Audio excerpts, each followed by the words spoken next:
assalaamu calaykum kusoo dhawaada channelkeena xijiraha jacaylka intana muuqaalka u gudagelin waxaan kaa codsanaa inaad channelka subscribe saartid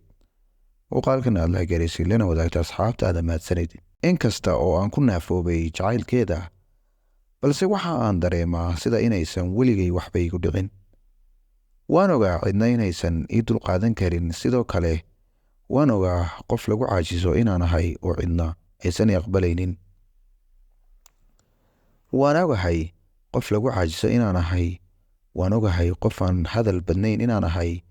waan ogahay inaan ahay qof niyad jabsan oo noloshiisa oo dhan ay cidladaas ku dhammaatay tareenka noloshana uu iga tegi rabo aaday u qurux badnayd oo waxay mudnayd inay quruxda hoggaan u noqoto adiga ka hor noloshayda ma aanan helin qof ay noloshayda sidaan u jeclaato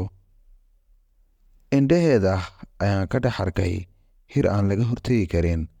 markaas ayaan dabaashay balse waxa aan ku dhex maanshooday indhaheeda sidaan weligayba horay u dabaalanin oo kale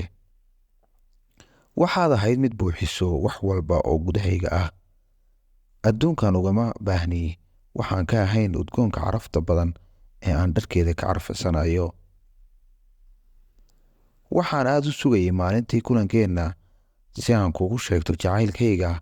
runtiina aad ayaan ugu xamaasadaysnaa arrintaas balse waxaan ka fikirayay diidmo xaggaaga ah maxaa sameeyaa ma sidan ayaan ku noolaadaa mise arrinta way isbedeli doontaa